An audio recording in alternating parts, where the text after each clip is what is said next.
¿Cuántos vienen a escuchar palabra de Dios? Amén. ¿De verdad que vienen a escuchar palabra de Dios? Amén. Mientras preparaba esto estaba bien complicado y yo digo, ¿por qué como pastor cada vez tengo menos amigos? Y creo que la palabra a veces provoca eso, que gente te ame o gente te rechace, pero bueno, quiero ser fiel a la palabra. El Señor no me prometió que iba a tener 1 millón de amigos producto del Evangelio, sino que al contrario, que iba a ser rechazado, que iba a ser perseguido, que iba a ser difamado. Pero tengo que ser fiel al Evangelio y a la palabra de Dios. Y esta palabra, hermano, no es un misil teledirigido, así como que lo hice pensando en alguien puntual, sino que creo que es una voz de Dios que nos está advirtiendo, que nos está hablando para entender el Evangelio y para entender cuál es nuestro rol en el Evangelio y a qué fuimos llamados. ¿Amén? Amén. Dejando eso de base, compartimos entonces este sermón. Lleva por nombre Copito de Nieve. Levante la mano los copitos de nieve. Por favor, abra su Biblia en 1 Corintios 1, 27. 1 Corintios 1, 27. Y si lo encontró, usted dice amén, ok, yeah, bacán, y se pone en pie. ¿Ya? Como usted quiera, pero pónganse en pie para saber que usted está escuchando esta palabra. ¿Lo encontró? Sí. 1 Corintios 1, 27.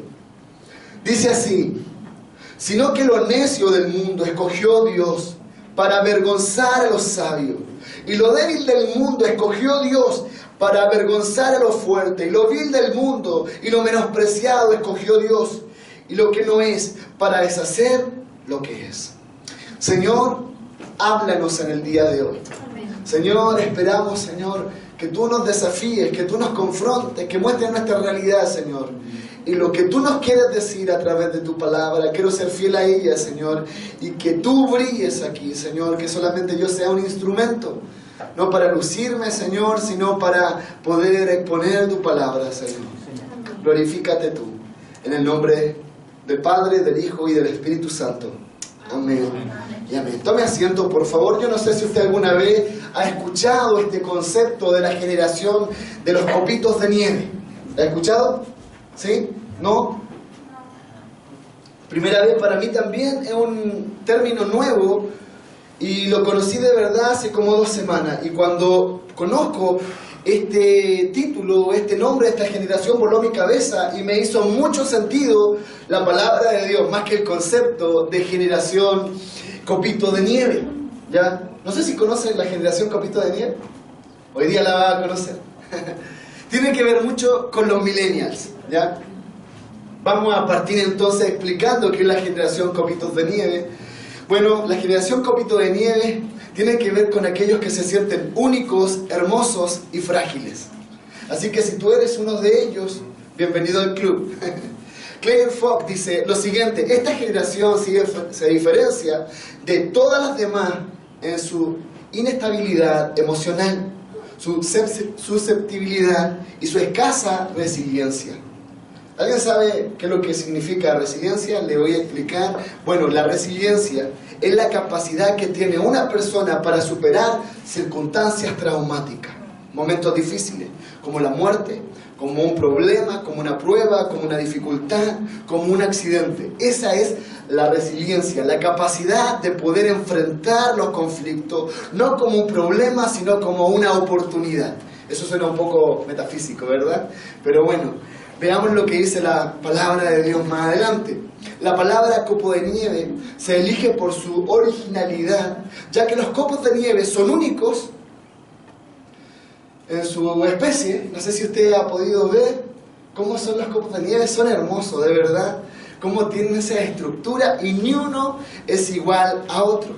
Bueno, la generación copo de nieve es una generación que proviene de una infancia en la que ha sido premiada con la sobreprotección, y esa premiación constante ha llevado a una generación débil y frágil, una generación lamentablemente cobarde, una generación que no se atreve y que siempre está siendo dependiente de terceros. Jack Palahniuk define esta generación caracterizada por la definición o por la facilidad, más bien dicho, de ofenderse fácilmente por cualquier cosa. Por todos se ofenden, por todos se sienten mal, una mirada, un dicho, una frase. En general, las personas que pertenecen a esta generación Copo de Nieve tienen un sentido exagerado de su condición única y especial. ¿Y saben qué? Que aquí a mí me genera de verdad conflicto, porque por una década yo escuché que éramos únicos y especiales. ¿Lo escuchó usted? Vinieron un montón de predicadores y nos dijeron: tú eres único y especial, y Dios te quiere para cosas grandes. Y eso provocó en nosotros creernos la última chupada del mate, la última Coca-Cola del desierto y el hoyo del Kuchen o del queque. Bueno, se les tacha a esta generación de caprichosos, susceptibles y de contar con un sentido exagerado de lo que es políticamente correcto. Siempre ellos están bien compuestos. También se les tacha de una generación conflictiva que no toleran la crítica ni la represión y lo más terrible, la consejería. Solamente buscan consejo para escuchar lo que ellos quieren oír. Mira, toda esta definición no la da un cristiano. Estos dos personajes que acabo de nombrar son psicólogos seculares, pero hacen una radiografía tan exacta de la generación en la que estamos viviendo. Y yo me pregunto, si quiero ser un cristiano bíblico, ¿dónde está esa generación de valientes y esforzados? Esa generación que podríamos llamar esa generación de vikingos, de espartanos, de cazadores, de leñadores, de conquistadores, de luchadores, de guerreros, de mapuche, de raza indómita. ¿Dónde está esa generación? Porque hoy día parece que ha desaparecido y se ha escondido atrás de las redes sociales y ha creado un mundo virtual y vive en una falsidad, consumiendo como si fuera un Pac-Man. Constantemente consumiendo y consumiendo lo que les vende el sistema, consumiendo lo que les vende la religión, estando a la última moda. Hoy tenemos una generación copito de nieve que quiere cualquier cosa o que considera cualquier cosa que les pasa como una confabulación del universo en contra de ellos. Siempre se sienten vulnerables.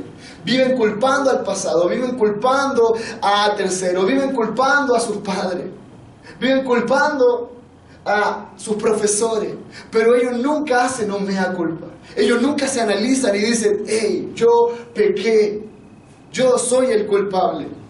Siempre se culpa a los demonios, siempre se culpa a algún líder espiritual que no fue lo correcto, pero nunca asumen que ellos fueron los que cometieron el error.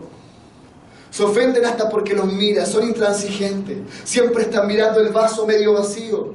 No ven los problemas, como recién les decía, como desafío, sino como motivos de crisis, de pánico, de depresión, de inseguridad.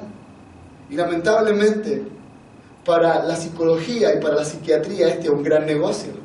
Por eso que hoy día vemos consultas llenas, dejando la consejería bíblica de lado, porque la consejería no nos pone en el centro del universo, sino que la consejería bíblica nos dice que Cristo es el centro y que sin Él estamos perdidos. Vivimos una generación antropocéntrica, una generación que cree que sin ellos el mundo no va a funcionar. La generación Copo de Nieve vive en una búsqueda incansable de lo que no necesita, provocando una ansiedad insaciable. Viven ansiosos, viven queriendo la última moda, el último iPhone. ¿Y saben qué? Yo me analizo con esto y creo que he sido presa de esta generación. El discurso que ha escuchado esta generación es: eres especial, eres un copo de nieve único y hermoso. Por lo tanto, este discurso ha dado como resultado una generación de plumavitos, una generación frágil, sin peso, sin consecuencia. Bueno, volvamos al texto. ¿Qué tiene que ver esto, pastor, con lo que tú nos acabas de decir? Bueno, la palabra del Señor nos dice otra cosa. Dice que el Señor escoge a los necios del mundo. ¡Wow, Señor! ¿Cómo me estás tratando? Que escogió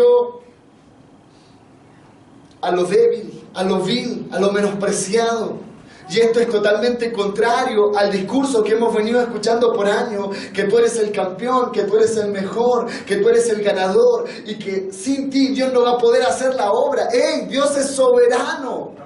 Él tiene todo bajo control, ni siquiera una hoja se cae sin que Él lo sepa. Él sabe cuántos cabellos tiene en tu cabeza. Pablo aquí en 1 Corintios menciona 4 características que debemos entender.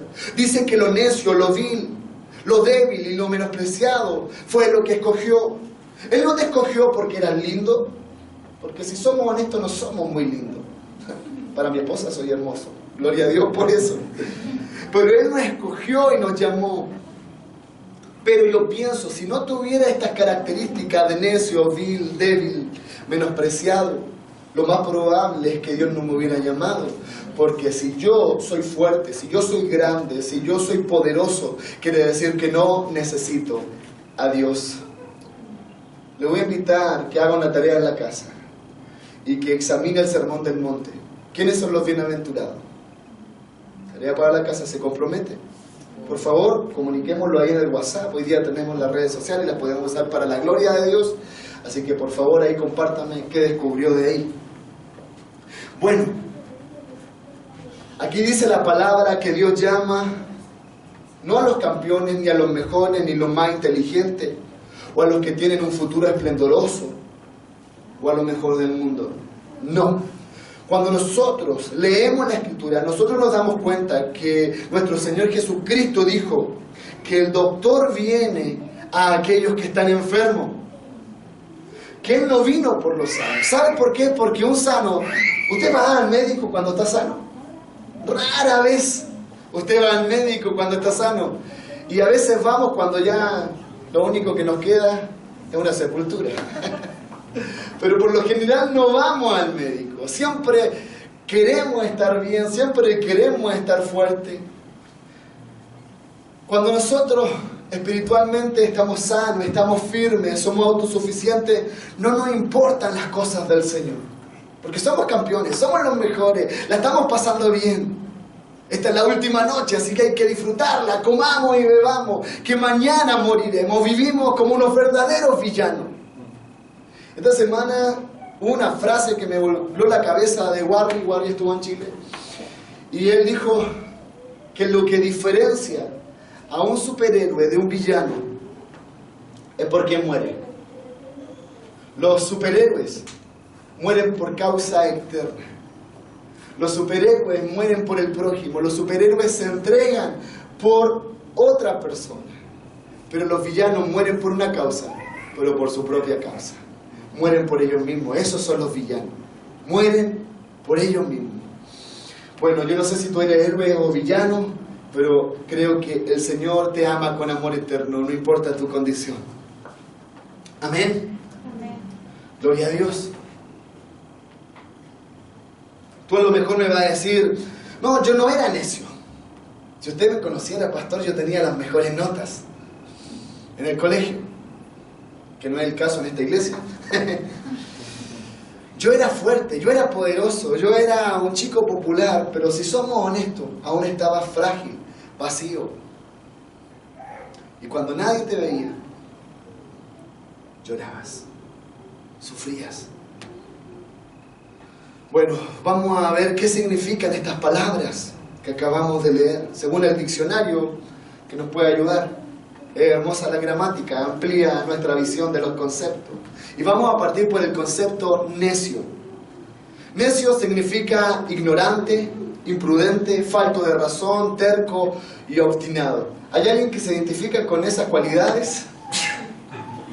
Ignorante, imprudente, falto de razón, terco, obstinado. Esta es una persona necia. Entonces, analízate tú. No levanten la mano, por favor, que no queremos que pases vergüenza. Pero si esta era tu característica, eres parte de los nuestros. Dios también escoge a los débiles. Acá en este concepto débil, no solamente se refiere a los que tienen poca fuerza, sino que también tienen poca resistencia. No sé si usted ha visto esa gente que parte, como dice el dicho, como caballo inglés, pero terminan como burro de feria. esto no solamente se refiere a un tema físico, sino en general. ¿Cuántas cosas hemos comenzado y nos emocionamos y decimos, sí, ahora sí, hoy día empiezo la dieta, hasta que me presentan un completo y hasta ahí llegó mi dieta? Y me doy cuenta que no soy tan fuerte, que no tengo dominio propio.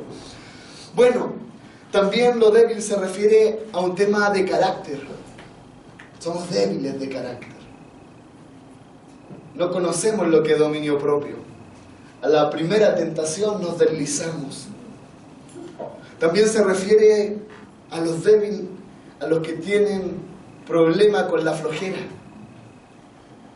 a los que aman la pereza, a los que ceden con facilidad, es decir, a una persona, como bien les decía, débil de carácter. En otras palabras, una persona irresponsable. Señor, ¿estás seguro? ¿El perfil de personas que tú estás llamando, que estás buscando? Bueno, el Señor también llama a los viles. ¿Qué significa la palabra vil? Yo me acuerdo de una canción, no sé si se recuerdan los que son más viejos, aquí se me va a caer el carnet. Se me va a caer el carnet. La canción Remolineando, ¿sí? Si hay algún ex pentecostal, por favor no me deje de mentiroso o carismático. Por ti o por algo decía la canción Remolineando. Por causa de él. Por causa de él yo me haré más vil. Por causa de él yo me haré más vil. Y lo decíamos como motivo de orgullo. ¿Sí? No, yo soy vil por la causa de Cristo. Bueno, si usted no sabe lo que significa vil, según el diccionario significa una persona despreciable. Pero mire el concepto más exacto bíblico según la Strong. Dice una persona malvada o que corresponde de forma negativa a la confianza que le ha sido depositada. ¡Wow! Somos terribles viles, por hermano. ¿Cuántas veces se nos ha depositado confianza? Y esa confianza que había sido entregada a nosotros, la malgastamos. No la cuidamos, no la valoramos. Bueno, si alguien depositó su confianza en ti, y tú fallaste a esa confianza, de acuerdo al diccionario, según lo que acabamos de leer, era una persona vil y nada más. Siempre pensamos en una persona vil como un delincuente, como un violador. Pero bueno, si nos comparamos, porque este es un problema del ser humano, siempre promediarse. Y ese es un engaño de Satanás. Yo no soy tan malo como aquel que mató al mapuche en el sur. Yo no soy tan malo. Pero si nos comparamos con Dios, con su santidad, con sus leyes, quedamos como una pulga. Bueno, y el cuarto concepto que nos revela ahí la palabra es menospreciado. ¿Qué significa? Despreciar una cosa, una persona, o apreciarla menos de lo que se merece. Es decir, no apreciar a una persona porque la consideramos indigna de estimación, lo cual también es despreciarla. Yo puedo decir en términos generales que todos estos años en el ministerio Dios me ha podido mostrar que así existe un menosprecio generalizado, que nos despreciamos, que nos miramos en menos el uno al otro. ¿Y sabe por qué? Porque yo soy un menospreciado.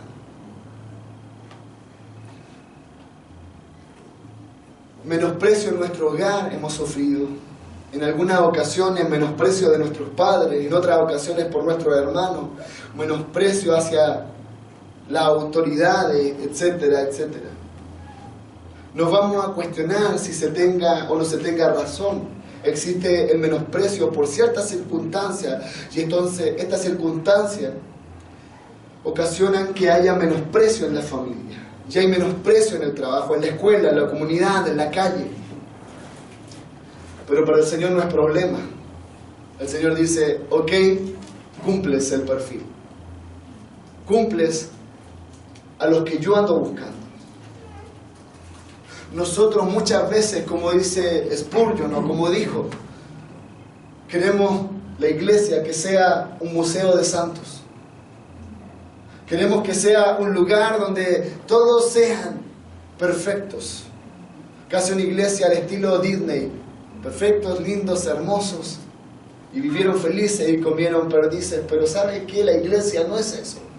La iglesia es un hospital de pecadores que están en un proceso de santificación. Por eso que Dios los llamó. Porque no eran los mejores, no eran los grandes, estaban enfermos, estaban eliminados, estaban despreciados, desechados. Y Dios los llama. Y Dios te llama. Cuando yo veo estas características que dice el apóstol Pablo, que él escogió, Dios escogió, no fui yo. ¿Usted ha jugado alguna vez al pillarse o ha hecho estos partidos de fútbol cuando uno escoge a los jugadores o a las personas que van a participar en su equipo? Por lo general elegimos a los más capacitados, ¿o no? A los que son mejores, a los que corren más rápido. No escogemos a los peores. El Señor hace lo contrario. El Señor lo escogió a usted y me escogió a mí.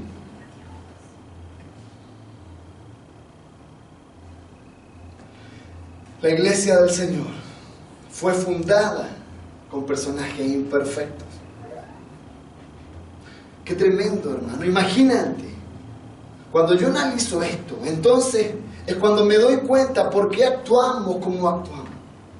Porque hemos desvirtuado el enfoque.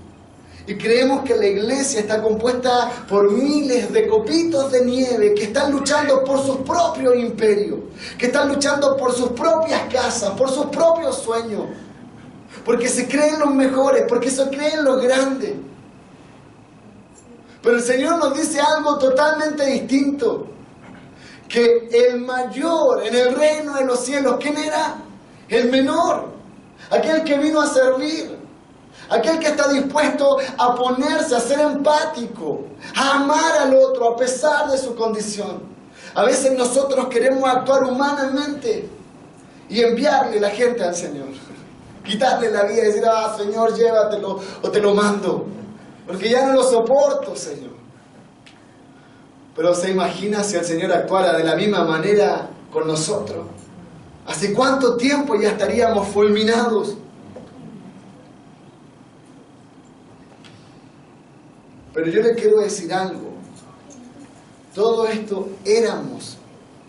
Vil, despreciado, rechazado. Éramos. Ahora somos nueva criatura. Y la palabra del Señor nos dice que las cosas viejas pasaron. Y aquí son todas hechas nuevas. Son hechas nuevas. ¿Usted se ha preguntado por qué la iglesia sigue con tantos problemas?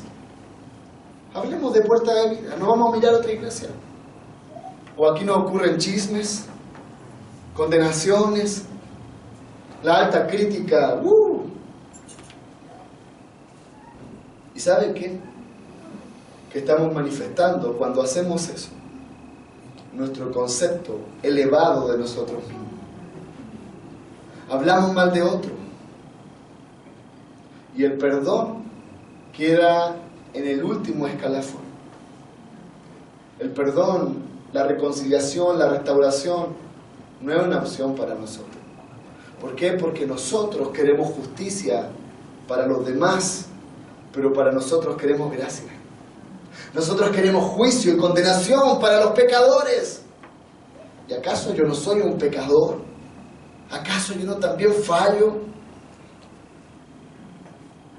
Me llama mucho la atención cuando en el Antiguo Testamento el Señor llama a David, a un simple muchacho. ¿Qué característica tenía David de especial? Ni una. Era un muchacho, era un pastor de ovejas. ¿Acaso no había más pastores de ovejas? Yo creo que sí. ¿Acaso no había más niños buenos para tirar piedra? Yo creo que sí, había más niños. Pero Dios llama a David, lo escoge, así como te escoge a ti, y él le cree a Dios, él no cree en su fuerza. Cuando él se enfrenta con Goliat, y contra los filisteos. Él no va en nombre de David. Él no va y él no dice, yo voy porque voy a ser el rey. Él ni siquiera se imaginaba lo que Dios iba a hacer con él más adelante. Él no lo tenía en cuenta. Pero él no se proyectó en el futuro. Él vio el presente y dijo, hoy día yo le creo a Dios lo que quiere hacer hoy. Nosotros tenemos dos problemas. O vivimos estancados en el pasado con sentimientos de culpa, o vivimos proyectándonos al futuro con una ansiedad que no nos deja tranquilos. Me encanta ese himno que dice, un día a la vez. Un día a la vez. Yo no sé lo que traerá para mí el mañana. Yo no sé si va a haber guerra, si no va a haber guerra. Yo no sé si va a haber abundancia o va a haber escasez. Pero yo sé en qué Dios he creído. ¿En quién has creído? Entonces tu confianza está en Cristo, en el hoy. Nosotros cuando dejamos para mañana, las cosas nunca llegan mañana. No, mañana me pongo las pilas, mañana leo la Biblia, mañana ayuno, mañana esto otro. Y nunca lo logramos. Bueno, David le cree a Dios, cree a su palabra. Y él se esforzó. La palabra del Señor nos invita a esforzarnos en la gracia. No en una gracia barata. No en una gracia que decimos, como soy salvo, siempre salvo, entonces hago y vivo y digo lo que quiero. Total, ya soy salvo. Quien piensa de esa manera, déjeme decirle, y aunque arriesgue demanda, no es salvo. No es salvo. Porque la evidencia de la salvación provoca frutos dignos de arrepentimiento. Tienes que cambiar tu vida, tienes que empezar a amar lo santo. Tú no puedes decir, yo amo a Dios y amo el pecado. Es una incongruencia. O amas a Dios, odias el pecado.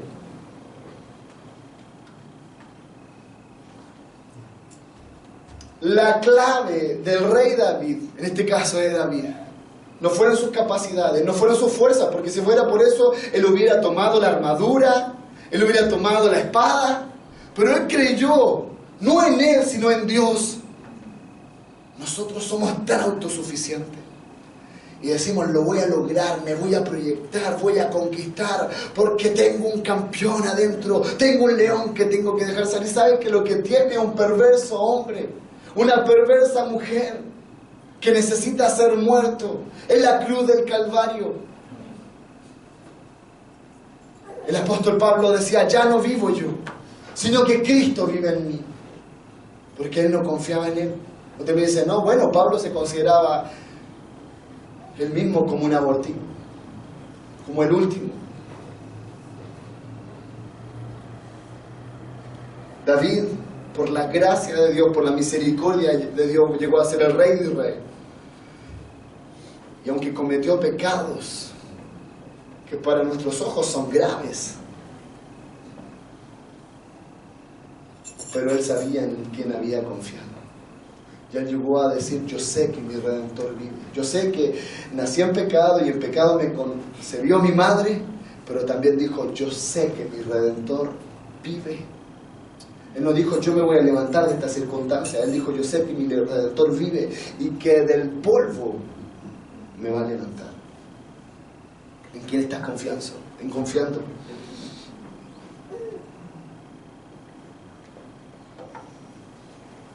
Él, cuando entiende esta relación, él no pensó el reino para él. Él no pensó en sus sueños. Él no pensó en decir y buscar que le canten a él lindas canciones. No, eso vino de yapa, como decimos en Chile. Vino de yapa. Pero ¿sabe con quién él soñó? Con que esta relación tenía que seguir creciendo, y él le empezó a construir un templo. Y él estaba embalado y él recibe las medidas, cómo tenía que ser este templo, cómo tenía que ser el diseño. Iba a ser algo hermoso. Una de las 7 maravillas del mundo antiguo, ¿cierto? Pero ¿sabe qué? Dios le dice, te voy a entregar el diseño, pero tú no le vas a construir. Dios pincha el globo. Dios nos pincha el globo. Nosotros creemos que nosotros vamos a cambiar una generación. Si el Señor nos usa para cambiar una generación, gloria a Dios, pues a lo mejor tú vas a ser el que pone el primer ladrillo. A lo mejor tú vas a ser el que va a ofrendar. A lo mejor tú vas a ser el que va a movilizar a otro. Y a lo mejor tu nombre no va a aparecer en ninguna parte. Pero Dios te conoce. Dios te conoce. David tuvo el material, tuvo los planos, conquistó el reino, pero Dios no lo dejó. Dios no se lo permitió. Cuando yo miro la palabra de Dios y veo que nuestro Señor Jesucristo llama a sus 12 discípulos, no sé si usted ha analizado a quién llamó el Señor. El Señor no lo hizo a tonta y a loca, porque podríamos decir, que el Señor no oró, así que... No, el Señor oró. Antes de buscar a los discípulos, Él ora y Él pide la dirección del Padre. Mira, siendo hijo de Dios, Dios encarnado, Él podría haber dicho, no, yo los voy a buscar si yo soy Dios. Incluso Él ayunó antes de comenzar el ministerio. Él era dependiente. No porque Dios te quiera usar en algo, tú vas a ser un inquebrantable. No porque Dios quiera hacer algo contigo, no tiene que crucificar la carne. El Señor, antes de comenzar el ministerio, hizo 2 cosas fundamentales en todo ministerio. Y aunque seamos reformados, no es para Dios, es para nosotros. Nosotros lo necesitamos. Oración y ayuno. Oración y ayuno. ¿Qué cosas tienes que dejar? El Señor oró fervientemente antes de ir a buscar a esos 12. Siendo hijo de Dios, fue dependiente del Padre. El Señor ora no un momento, sino que ora toda la noche y busca que Dios le revele a quienes habría de llamar dependencia. Eso se llama dependencia. ¿Tú eres dependiente o eres autosuficiente, un copito de nieve que no necesita el consejo de nadie? Cuando tú buscas un trabajo, cuando tú vas a tomar una decisión, le preguntas a Dios si es su voluntad. Es que tú vas a ser usado y vas a ser un profeta a las naciones. Todo profeta fue dependiente de Dios. Amén. El Señor llama a 12 y entre ellos llama a Simón, Andrés, Jacobo y Juan. ¿Saben quiénes eran esos personajes? ¿Por qué se caracterizaban? Porque eran pescadores. Sabemos en términos normales y generales que la preparación de un pescador no es la misma de un ingeniero. Era gente del vulgo, lo más probable, chorizo. He ido un par de veces a San Antonio y me paseo en el puerto y ando urgido, hermano. Tengo que decirlo. Son choros del puerto, hermano. Yo sé que es una estigmatización, pero su carácter, lo que ha formado el mar en ellos, es duro. Son gente de armas tomar. Bueno, a eso el Señor llamó. A eso que cualquiera no hubiera llamado porque hubiera dicho, ellos son motivo de conflicto. Ellos son la piedra que no va a hacer que fluya el río. Al Señor no le importa. Él llama a lo imposible. Él llama a aquellos que uno dice, no, este no tiene vuelta atrás. No, mira el pecado que cometió. Si tú pecaste, estás dentro del plan de Dios. Dios no te ha desechado. El hombre te puede desechar, la mujer te puede desechar, pero Dios no te desecha. Amén. Amén. Bueno, el Señor llama a estos hombres. Sabemos en términos entonces normales y generales que tenían poca preparación. Y en la realidad que hoy podemos advertir y podemos vivir y ver que cuando Dios nos llamó éramos como estos pecadores.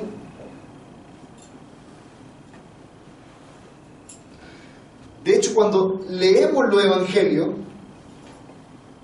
la misma gente que veía a estos discípulos con Jesús decía, ¿acaso estos no son aquellos que tienen poca letra, que no están preparados? ¿Acaso estos no son los del vulgo? ¿Cómo un maestro puede escoger a esta clase de discípulos? Debería haber llamado gente intelectual. Bueno, el Señor hace estas cosas porque la gloria es de Él, no es tuya, la gloria es de Dios, te lo dije, Pai. Entonces puedo mirar que era gente ignorante, era gente necia, era gente arrogante, eran conflictivos. A eso el Señor llamó. Podemos mirar a un Jacobo y a un Juan molestos, no sé si se acuerda la escena, diciéndole al Señor, Señor, permite que oremos para que descienda fuego. Pitéate a estos locos porque lo único que están haciendo es dándote jugo. A veces queremos reaccionar así. El Señor actúa de forma distinta. Estaban pidiendo que el Señor matara a los enemigos y el Señor les dice otra cosa.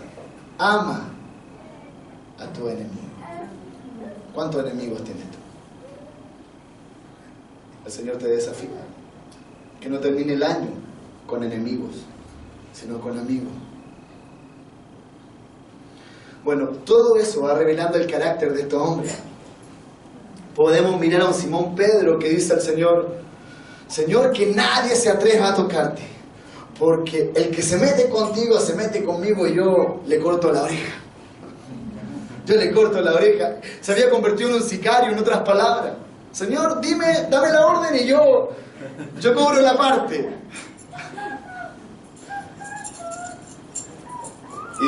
Y yo no sé si a usted le pasa, pero ¿alguna vez te se ha preguntado y ha dicho, Señor, a lo mejor te equivocaste conmigo? Este es un capítulo de larga duración, hermano, así que... ¿Alguna vez se preguntó eso? Señor, te equivocaste conmigo, mira mi carácter, mira mis pensamientos, mira mi egoísmo. A lo mejor hay otros que... No, el Señor no se equivocó. El Señor es experto en casos imposibles. El Señor es experto en casos difíciles. El Señor no se equivoca, incluso llama a un Mateo. ¿Saben qué? Eso sí que era conflictivo, porque eso iba a generar no solamente un conflicto interno, sino que un conflicto externo. Mateo era un cobrador de impuestos, era un traicionador de la patria.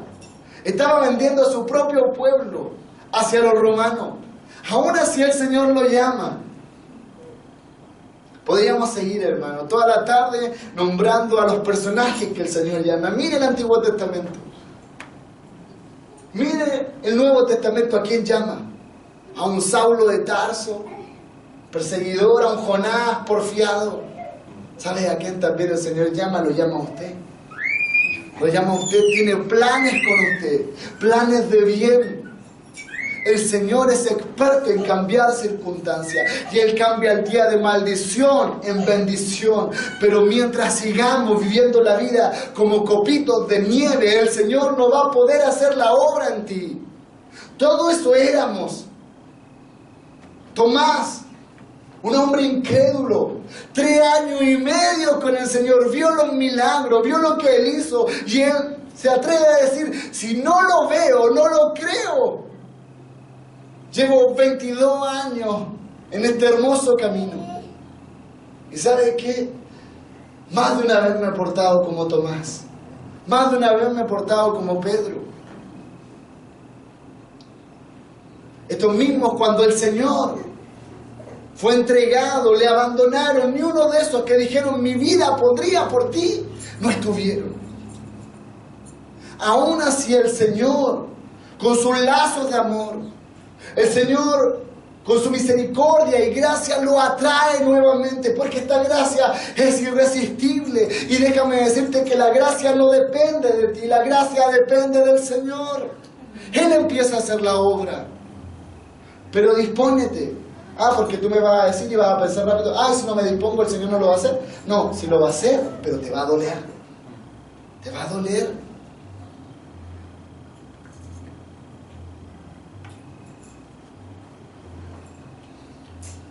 Dios, para establecer su reino, busca a los débiles y despreciados de este mundo, con un propósito, que no sigan siendo débiles y despreciados. Él empieza a hacer la obra. Débiles para Dios. Débiles porque somos dependientes, porque somos hambrientos de Él, porque le necesitamos, porque somos vulnerables. Pero ya no más viles, ya no más flojos, etcétera, etcétera, todo lo que les dije al principio. El mundo necesita instrumentos de Dios. No solamente que sean buenos para predicar, porque hoy día tenemos una generación, es cuestión de meterse a Facebook, expertos en teología. Te dan cátedra, te suben video, casa hereje, soldados de Jesucristo, etcétera, etcétera. Pero yo digo, ¿dónde está esa iglesia poderosa que veo en las redes sociales? Porque no la veo en la calle. Expertos en alta crítica, expertos en juzgar al otro. Pero ¿dónde están predicando? ¿Dónde están con los huérfanos? ¿Dónde están con la viuda? El Señor nos ayude, hermano.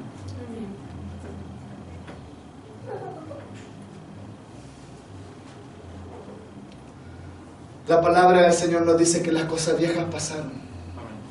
Esto no tiene que ser una razón de justificación. Yo si comparto con hermano y me dice, es que yo soy así. ¿Ha visto esa gente? Yo siempre he sido así. Y así me voy a morir, ¿sí? ¿Estás seguro? ¿Y qué es lo que es el Evangelio? ¿Acaso no es cambio de vida? ¿Acaso la conversión no es un vuelco en 180 grados? ¿Acaso no los frutos del Espíritu no se tienen que manifestar en la vida del creyente, del cristiano? Primera de Corintios 25 nos dice, porque lo insensato de Dios es más sabio que los hombres, y lo débil de Dios es más fuerte que los hombres. Pues mirad, hermanos, vuestra vocación, vuestro llamado, que nunca se le olvide esto, donde Dios lo ponga, en la abundancia y en la escasez, que vuestro llamado, que no sois muchos sabios según la carne, ni muchos poderosos, ni muchos nobles. Seguimos siendo personas débiles, frágiles, humanos, que estamos en proceso de transformación. Lo único que nos diferencia es que lo reconocemos y que nos arrepentimos y que decimos, Señor, cámbiame, porque no quiero ser más el mismo, no quiero ser más un copito de nieve, no quiero culpar los factores externos, quiero asumir la culpa y recibir tu perdón y tu gracia.